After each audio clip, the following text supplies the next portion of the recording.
Welcome. Oh, that probably was loud. I'm so sorry. Especially y'all probably got some headphones in. I'm so sorry. Well, welcome back again, guys, to another episode of Seven Band Financial Agency. Okay, I'm your cash flow consultant, Malik East, and I'm here to help you gain insight in the world of abundance. All right, we got food falling from the trees, we got waterfall from the skies. Anything you plant into the ground, y'all, it grows. And similar to our money, right? It doesn't matter anywhere. Similar to our money, when you plant it into certain financial vehicles, it grows to abundance, right? Similar to feeding a village of people with fish and chips or anything. Okay.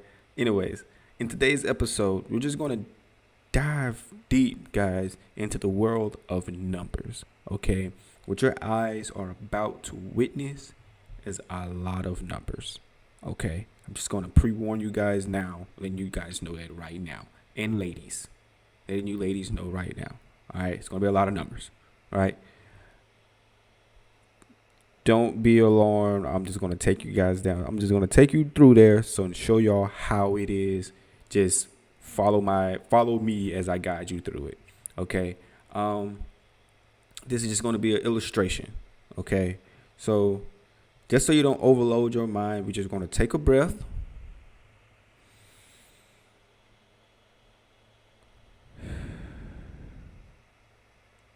And just let me guide you down the path of the IUL, of showing y'all an IUL versus a taxed as earned account. Now, you should know by now from watching my videos, IULs are life insurance policies. It's not an investment. And tax as earned accounts could be like a brokerage account, mutual fund, or a managed money account. Those financial vehicles are typically for after tax dollars. And you pay income taxes on any annual interest gained, distributions, and if it's sold, capital gains taxes or excess on the sales and stuff like that. Okay, you're paying taxes, right? So, in this scenario, we have a client by the name of John, and he has $500,000 after tax money that he wants to set aside in a financial vehicle that allow him to take regular annual income during his retirement. Now, John's policy earns an average of 7% in interest per year, and starting at age 66, he began to take like a maximum annual income of $51,156 every year, income tax free. Now what we're going to see is what I like you. Well, we're going to see what I would like to. Anyways, we're going to just see what $500,000 of after tax money in looks like compared to in a taxes earned account and an IUL. Okay. So just so we can keep apples to apples and not just putting apples to oranges, apples to apples, we're going to say his IUL, John's IUL is earning 7% too. His taxes earned account is earning 7% too. Okay. Even though like according to this website, dlbar.com, the average stock market has averaged just 3.64% between 2006 and 2016. And that website, again, just for you guys that want to do if you self-research, you self-educate yourself, dlbar.com. It's going to show you because I really like that website. It's going to show you non-biased results of average returns from different investments, different financial institutions, different investment advisors. Just it's pretty cool if you're into that space. Okay. We'll also say that John is taxed as his taxes earned account. Annual expenses will be like 1.5%. Okay, and he's in a 27% marginal tax bracket.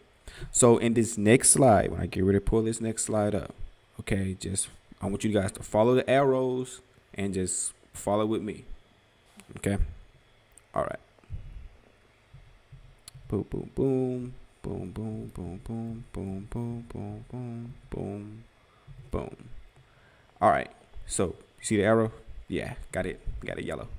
So at the end of year 5, what you guys are looking at here, which pretty much what you guys are looking at here before even diving into it, you guys are here looking at a policy illustration on the chart side, right? You see you got the IUL illustrated policy cash flow here, and over here on the left in the little grayed area, that's where we have the tax as earned 7% growth and 1.5% expenses. We got that chart right there. So I kind of separated it so that you guys can better understand it, and it's looking a little thorough. We have there John's age as he ages from 61 to 65, the end of the policy year. At the end, we have the premium. The premium he's putting in is $100,000 a year. That is the only $100,000 a year. According to Tamra and DEFRA, these tax laws that's around life insurance, the max that you can put into it is that $100,000. Like to get up to $500,000 into these type of policies, that's the max that the IRS would allow us to put, surrounding the laws of Tamra and DEFRA. Okay, I'll go into that in a more intellectual, deeper video as the series goes on, as I make more videos. But yeah, in this case, every year you see he was putting in $100,000 annually to reach that goal of having his $500,000 placed into his IUL.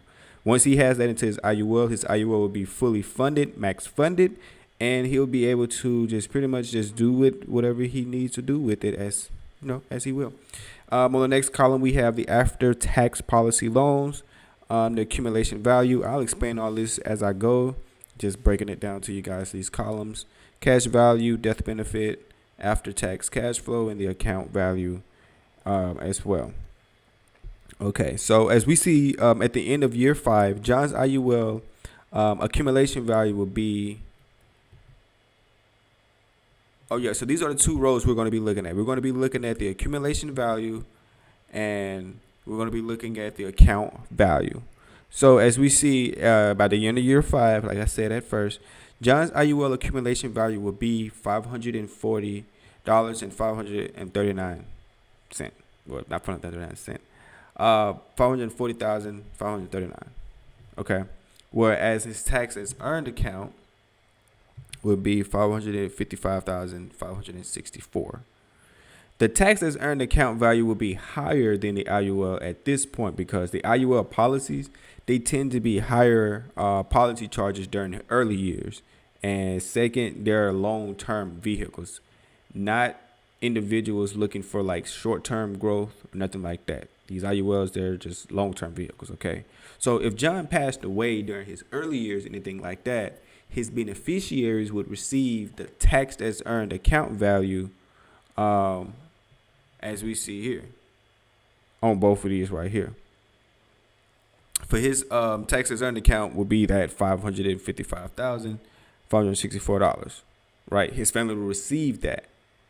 And his family is also responsible for any taxes due on that earned account in his final tax return. Right now, for his IUL over here, his beneficiaries will receive like over 1.3 million in death benefit, completely income tax free. Does that make sense so far? Okay. So, well, if not, then I'm just about to dive